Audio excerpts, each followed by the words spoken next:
Hello, नमस्कार आणि जय जिजाऊ. आज आपल्याला एक कार्यक्रम आहे कृषी विज्ञान केंद्र बदनापूरचा. तर आपण तिथे जाणार आहे. त्याच्या आधी आपली सकाळची सगळी कामं आवरून काम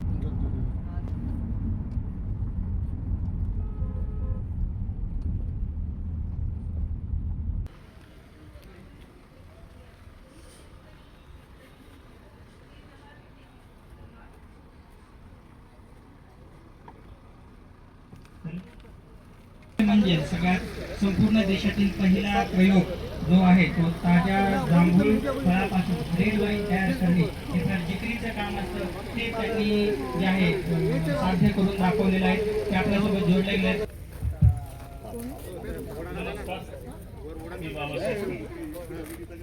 आता मी तुम्हाला एकदम साधी भाषेत सांगणार आहे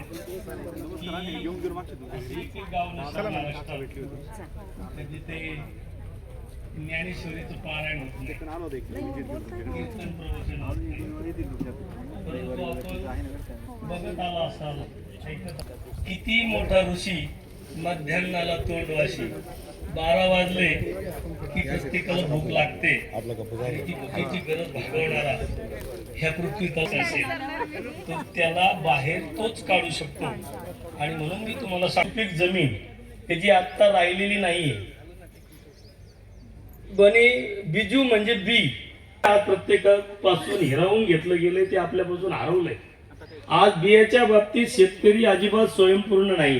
त्यांनी सुद्धा जे आहे कुक्कुटपालनामध्ये वेगवेगळ्या पद्धतीचे जे प्रयोग त्यांनी हे केलेले आहेत. आपल्या कार्यक्रमाचे अध्यक्ष तथा उद्घाटक यांचं आगमन झालेलं आहे. सर्वांनी टाळ्यांच्या गजरामध्ये सरांचं स्वागत करावं अशी मी विनंती करते. सर्वप्रथम सर्व मान्यवरांना मी विनंती करतो की त्यांनी या कार्यक्रमाची सुरुवात दीप प्रज्वलन तथा क्रांतीज्योती सावित्रीबाई विज्ञान केंद्र बदनापूर सर्व मान्यवरांनाच या आजच्या या कार्यक्रमाप्रसंगी मी सर्वप्रथम शब्द सुमनाने स्वागत करतो. दीप प्रज्वलनाचा कार्यक्रम कृपया स्थानापन्न व्हावं. माननीय कुलगुरू वसंतराव नाईक मराठवाडा कृषी विद्यापीठ परभणी प्राध्यापक डॉक्टर इंद्रमणी सर यांचं स्वागत डॉक्टर राकेश अहिरे सर संचालक विस्तार शिक्षण वर्णामक रवी परभणी यांच्या हस्ते होत आहे. तर सर्वांनी कृपया टाळ्यांची कमतरता पडते आणि तुम्ही आधीच सांगितले की ती पडू नाही द्यायचे, कार्यक्रम आपला आहे. धन्यवाद.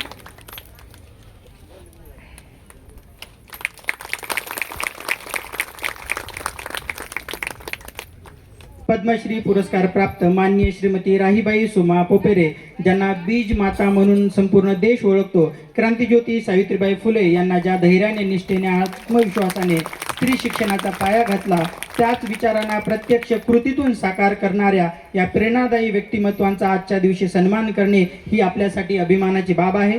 तरी आता मी आदरणीय कुलगुरू महोदय डॉक्टर इंद्रमणी सरांना मी विनंती करतो की त्यांनी त्यांचा सत्कार करावा. वसंतराव नाईक मराठवाडा कृषी विद्यापीठ परभणी येथील विस्तार शिक्षण संचालनाच्या वतीने आपण असे मानपत्र देण्यात येत आहे. याचा आम्हाला अत्यंत अभिमान आणि आनंद देखील होतोय. आपण कृषी क्षेत्रामध्ये केलेलं भरीव कामगार, प्रेरणादायी, अनुकरणीय कार्य देशभरातील शेतकरी बांधवांसाठी मार्गदर्शक ठरलेलं आहे. माननीय श्रीमती वर्षा लढा उंटवाल मॅडम, महासंचालक महाराष्ट्र कृषी शिक्षण व संशोधन परिषद पुणे यांचे स्वागत सन्माननीय कुलगुरू महोदय डॉक्टर इंद्रमणी सर यांनी त्यांचं स्वागत करावं असं मी सरांना विनंती करतो. संधी याविषयीचं त्यांचं जे काम आहे ते उल्लेखनीय असल्या कारणामुळे आजच्या हा महिला शेतकरी मेळावा 2026 या कार्यक्रमामध्ये कुमारी अंकिता मोरे, महिला कृषी उद्योजिका, तालुका अंबड, जिल्हा जालना यांचं स्वागत माननीय कुलगुरू डॉक्टर इंद्रमणी सर, वसंतराव नाईक मराठवाडा कृषी विद्यापीठ परभणी यांनी करावं अशी मी त्यांना विनंती करते. धन्यवाद. Okay sir. ओके. कुक्कुटपालनामधील संधी अंकिता मोरे ह्या आपल्या कृषी ज्या आहेत त्या स्नातक पदवीधर आहेत आणि यांनी कुक्कुटपालनामध्ये एक उल्लेखनीय कामगिरी केल्यामुळे त्यांची दखल फक्त दूरदर्शनच नाही तर त्यांना वेगवेगळ्या प्रकारची पारितोषिकं देखील मिळालेली आहेत. मी आधीच म्हटलं होतं की शेती ही फक्त उदरनिर्वाहाचं साधन नसून शेती हे एक आपण व्यवसाय किंवा उद्योग म्हणून देखील बघू शकतो आणि त्यांच्या या कार्याचा गौरव करणं आज आपण आपलं कर्तव्य समजत असल्या कारणामुळे आपण त्यांचं हे स्वागत करत आहोत. कुमारी अंकिता मोरे, कृषी उद्योजिका, तालुका अंबड, जिल्हा जालना. ज्या आपल्या विद्यार्थी मैत्रिणी आहेत त्यांच्यासाठी देखील हा एक खूप चांगला उदाहरण आहे की त्या पद्धतीने ते देखील भविष्यामध्ये असे प्रयत्न करू शकतात. वनामकृई परभणी डॉक्टर RD सर, मी सरांना सन्मानपूर्वक विनंती करतो की त्यांनी आजच्या कार्यक्रमाचे प्रास्ताविक करावे. आजच्या ज्या महिला शेतकरी मेळाव्यानिमित्त कार्यक्रमाचे अध्यक्ष सन्माननीय कुलगुरू सन्माननीय व्यासपीठावरती उपस्थित जे पाहुणे आहेत त्यांच्या हस्ते उपस्थित महिला ज्या आहेत त्या निवडक महिलांना आपण जे आहे ते त्यांचा सत्कार करणार आहोत. यामध्ये सर्वप्रथम महिला ज्योती भास्कर टकले, मुक्काम पोस्ट रोहिलागड, तालुका अंबड, जिल्हा जालना. कासाबाई अशोक सिरसाट, गाव वाल्ला, तालुका बदनापूर. यानंतर गीता बाबूराव शिनगारे, मौजे कंडारी, तालुका बदनापूर, जिल्हा जालना. सेंद्रिय शेती भाजीपाला पीक मुख्यतः मिरची, वांगी, टोमॅटो. सेंद्रिय शेती भाजीपाला पीक मुख्यतः मिरची, वांगी, टोमॅटो, पालेभाज्या सेंद्रिय निविष्ठांचा वापर करून सेंद्रिय पद्धतीने या लागवड करतात. यानंतर शोभाबाई बाबूराव शिनगारे, गाव किनोळा, तालुका बदनापूर, जिल्हा जालना. नैसर्गिक शेती प्रामुख्याने शिमला मिरची, अद्रक, मोसंबी आणि पेरूची लागवड यांच्याकडे आहे. यानंतर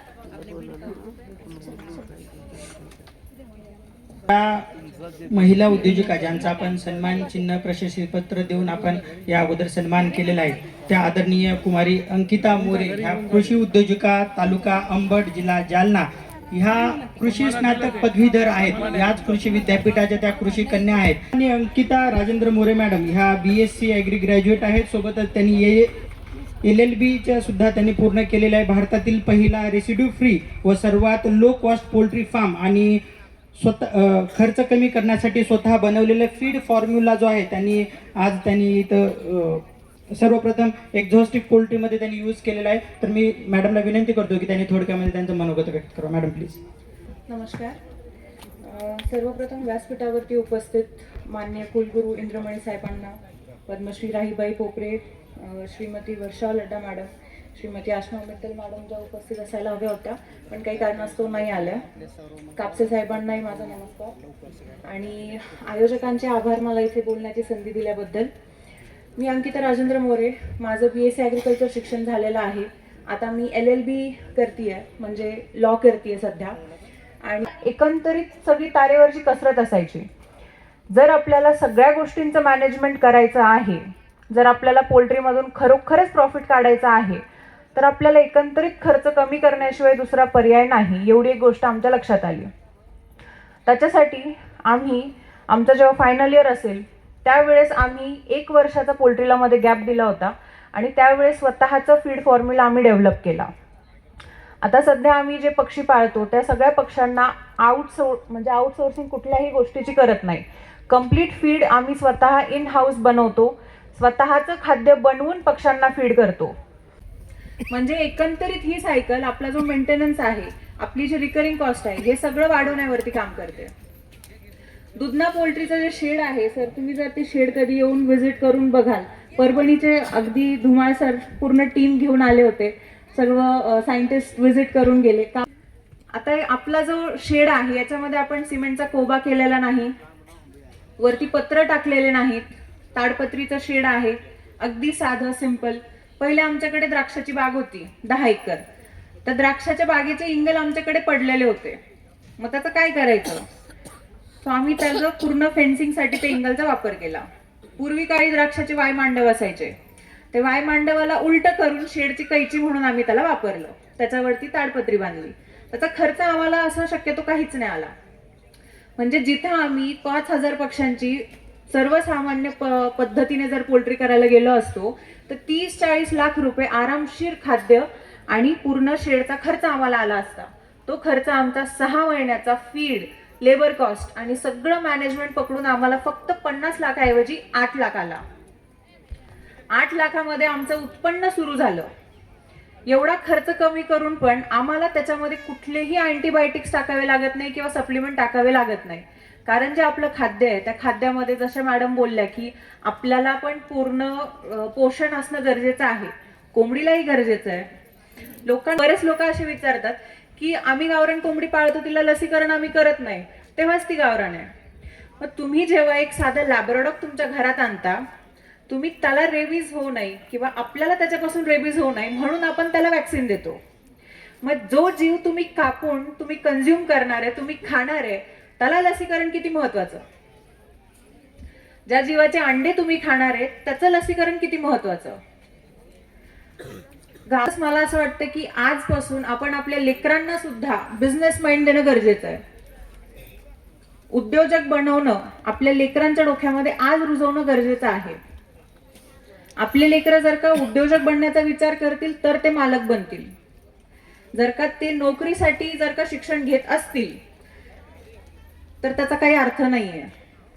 कारण नोकरी घेऊन तुम्ही कितीही मोठ्या पदावरती गेले, ती खुर्ची तुम्ही तुमच्या लेकराला नाही सोपवू शकत. व्यासपीठावरील बसलेले प्रत्येक जण आपली खुर्ची आपल्या लेकराला नाही सोपवू शकत. पण तेच जर का एखादा उद्योजक असेल, एखादा CEO असेल, मी असेल, मी उद्या माझ्या लेकराला माझी खुर्ची सोपवू शकते. जर का तुम्हाला पिढ्यान पिढ्या पुढे वाढत जायचं आहे तर तुम्हाला उद्योग हा करावा लागणार. तुम्हाला जर का तुमची पिढी शून्यापासून निर्माण करायची असेल तर तुम्ही नोकरी करू शकता.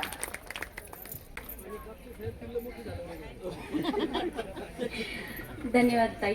आज आपण बघितलेलं आहे की तुमचीच एक कृषी कन्या आहे आणि आमच्या कृषी महाविद्यालयाच्या प्रांगणामध्ये जिने शिक्षण पूर्ण केलं आणि तिने अशी विनंती केली की आमचं मार्गदर्शन जे आहे ते तुम्हाला लाभत राहिलं पाहिजे. तर मी आमच्या व्यासपीठाच्या माध्यमातून इथे सांगू इच्छिते की आजचा जो कार्यक्रम आपण इथे आयोजित केलेला आहे, शेतकरी महिला मेळावा, माननीय कुलगुरू महोदय तसंच माननीय संचालक विस्तार शिक्षण यांच्या मार्फत, तर त्याचं मेन उद्देशच हा आहे की ही जी ज्ञानगंगा आहे ती फक्त परभणीत न राहता मराठवाड्यामधल्या प्रत्येक एका कृषी कन्येपर्यंत आणि प्रत्येक एका कृषी सखीपर्यंत पोहोचवणार आहोत.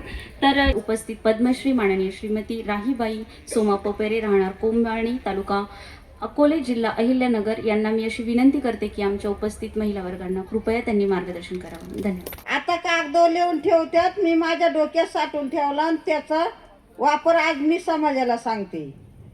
आणि मग हे गावठी खाण्याचा, हायब्रिड खाण्याचा, आता इथे जास्त बोलायला संधी नाही मला. 1-1.5 तास लागत आहे बोलाय, कारण मला तसा समाज घडवायचंय आणि प्रत्येकाचं ताट विषमुक्त करायचंय. म्हणून मी आज खंबीरपणे हे काम करायला उभी राहिली.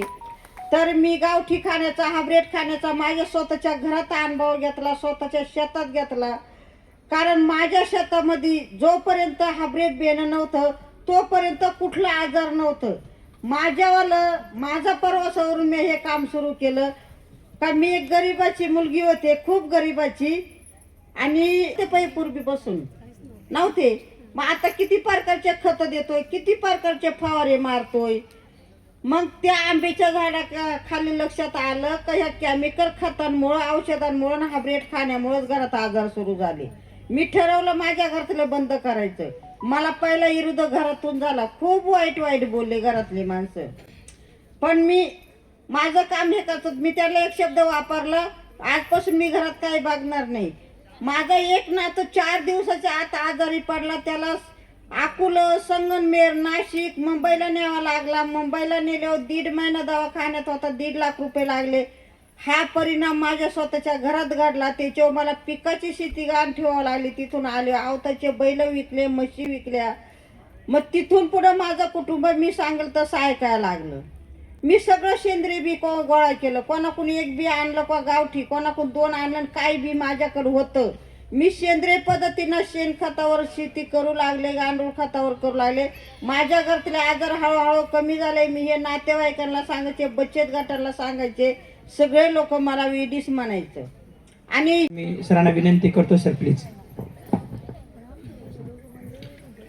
धन्यवाद शर्माड़ा, नमस्कार।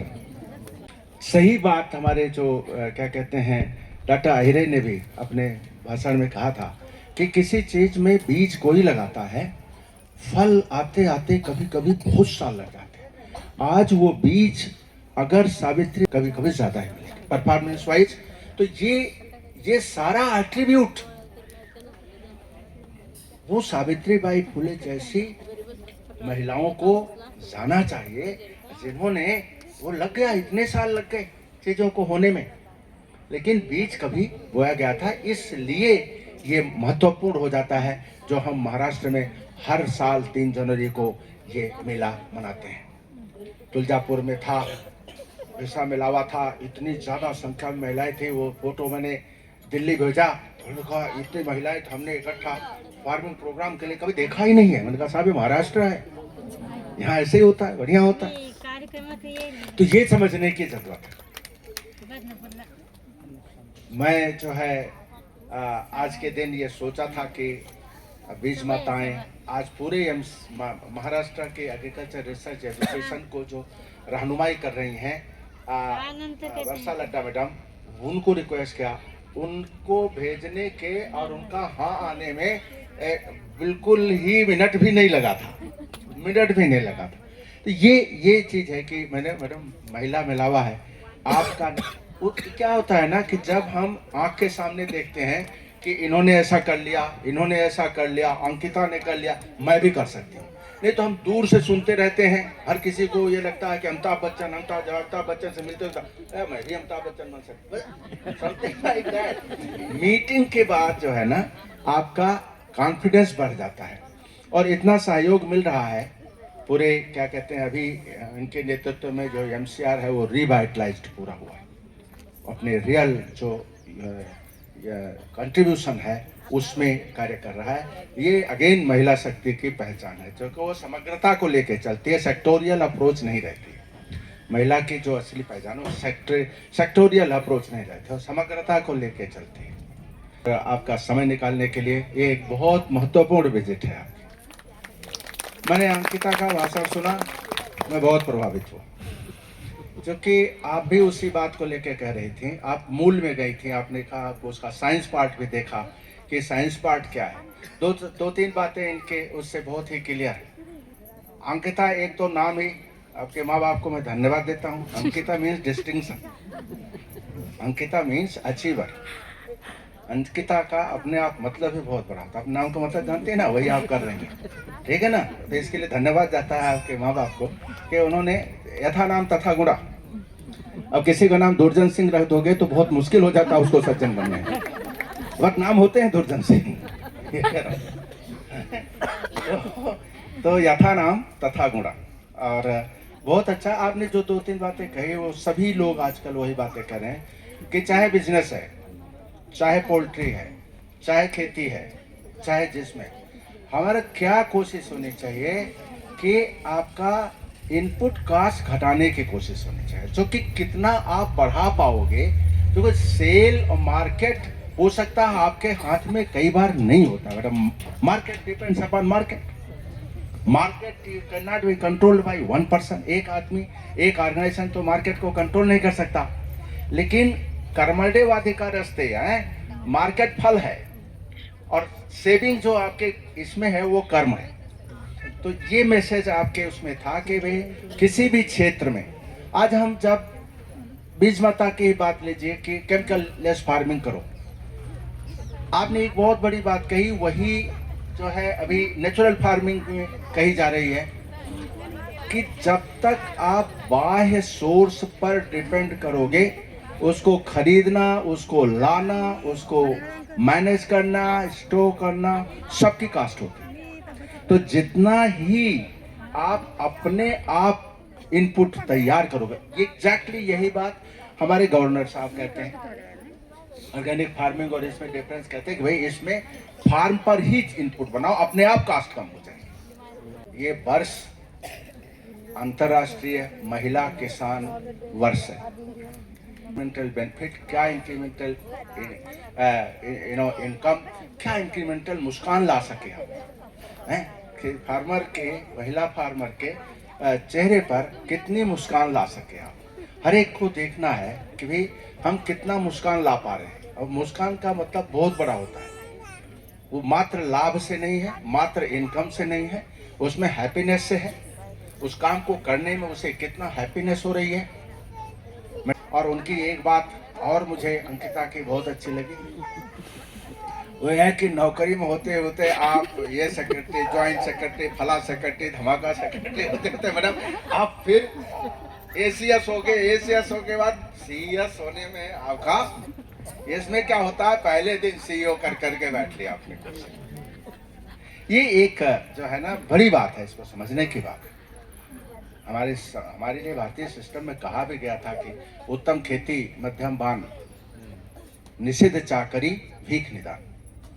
तो चाकरी को तो भीख के पहले वाला दर्जा दिया गया, उससे बड़ा दर्जा नहीं दिया गया। हर चीज की जरूरत है, मैं नहीं कह रहा हूं, लेकिन ये समझना चाहिए कि आपको बहुत अच्छी नौकरी नहीं मिली और कुछ नहीं मिला तो आप कर क्या सकते हो? आप बीज माता बन सकते हो। आप क्या कर सकते हो? आप अंकिता बन सकते हो। आप यहाँ ढेर सारी हमारी लेडीज खड़ी है जिनको हमने यहाँ पुरस्कृत किया, वो बन सकते हो।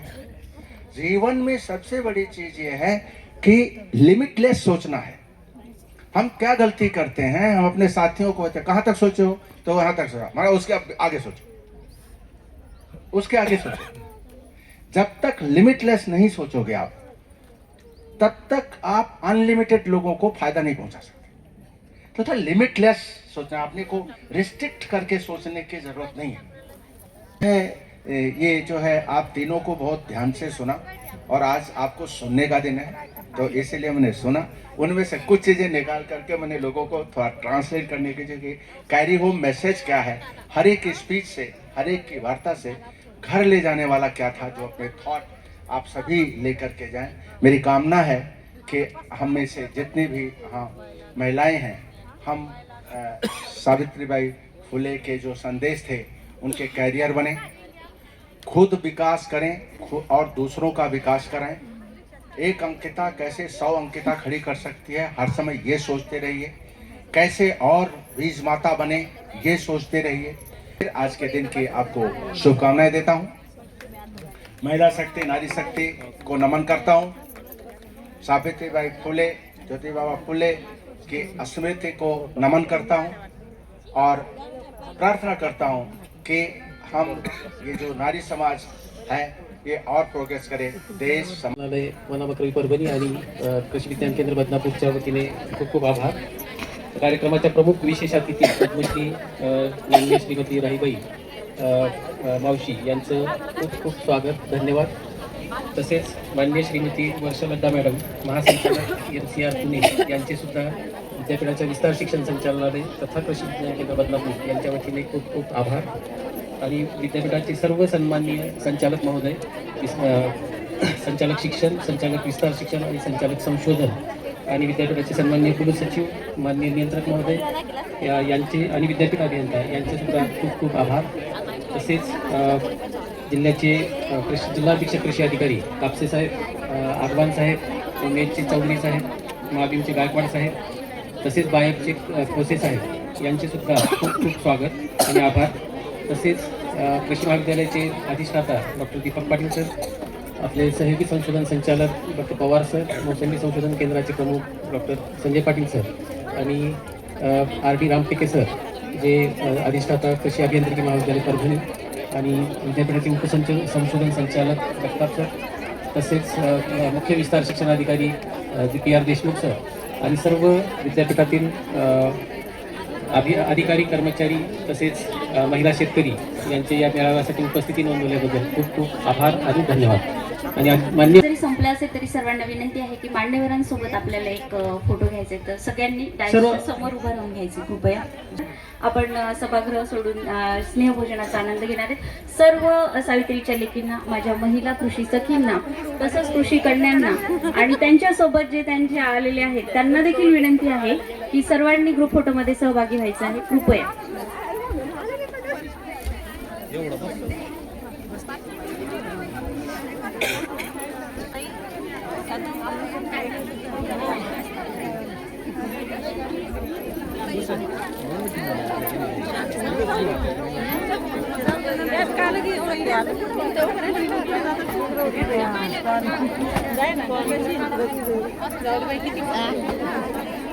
इकडे बस।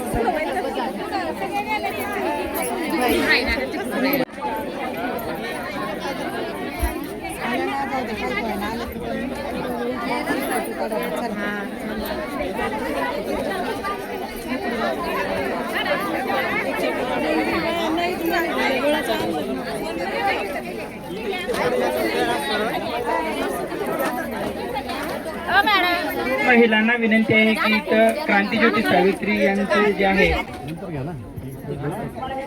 मॅडम केवीकेच्या मॅडम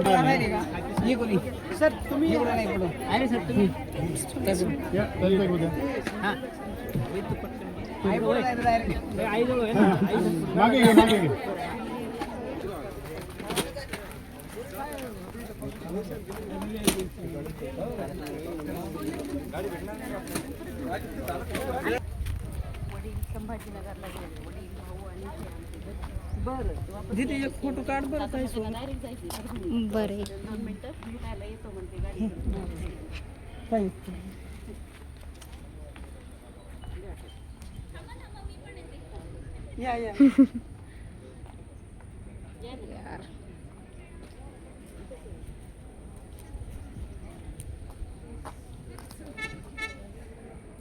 मिनिट याचा हे घ्या थांब अंकुर त्यांचं का हां एकच मिनिट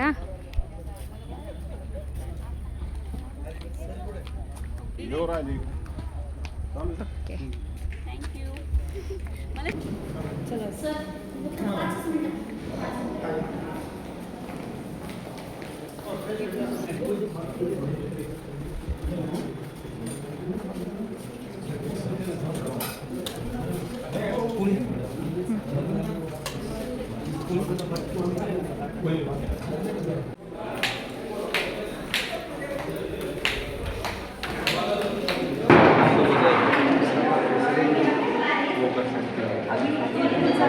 हमें आगे इंटीग्रेट करना है। पहले तो हम अभी डील कर रहे हैं genetic intelligence end inheritance. First my vision is कि मेंटली जीन जो है वो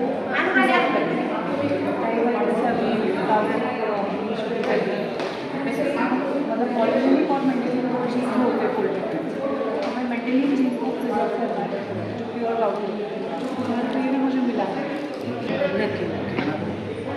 बहुत अच्छा बेटा चलिए ठीक है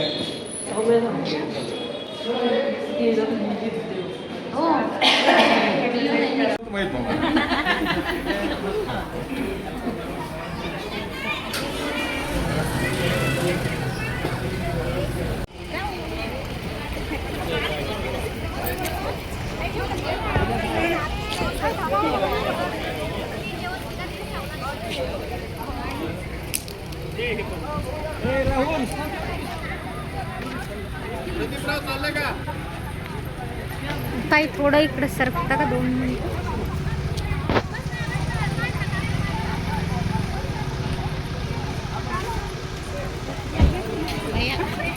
एक मिनिट व्हिडिओ चालू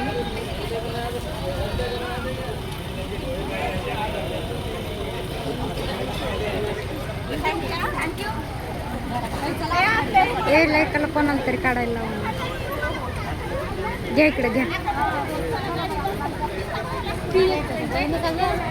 घेता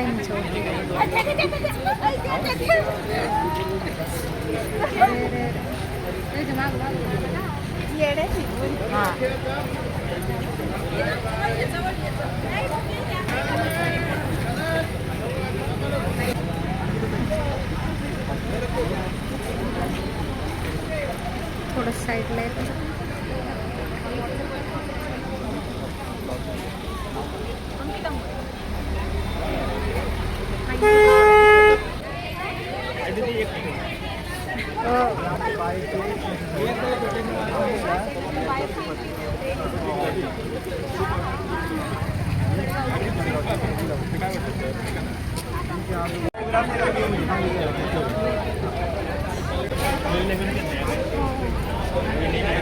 रील टाकणार आहे का मॅडमला फॉलो करतो बरं करा आमचं 2 फोटो घ्या 1 मिनिट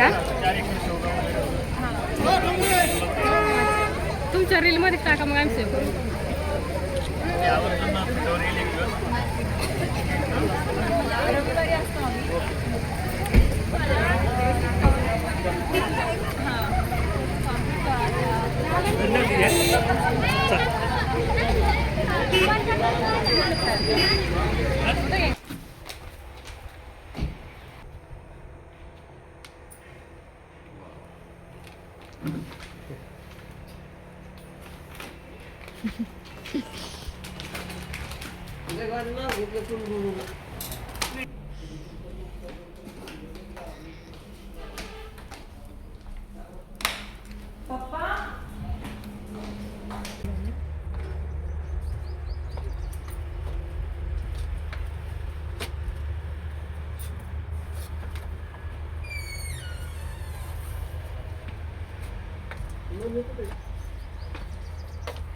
काय माहिती.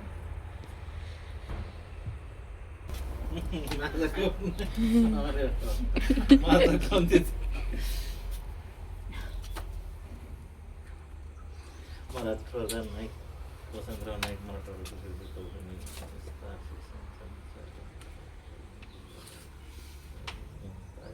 बाहेर पण होते.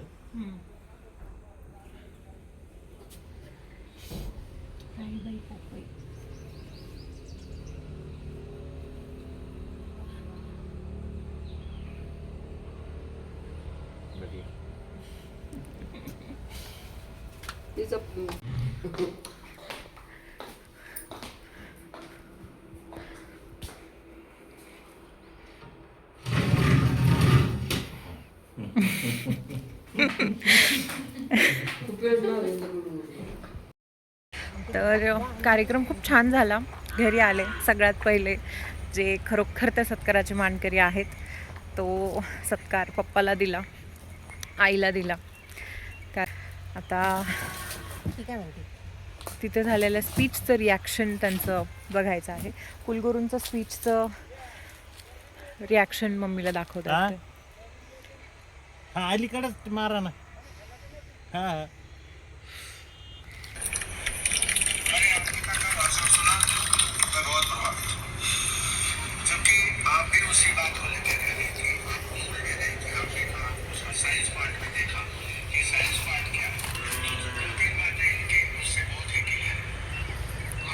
कुलगुरूंनी जी स्तुती केली होती माझी, ते मम्मीला ऐकवतात पप्पा.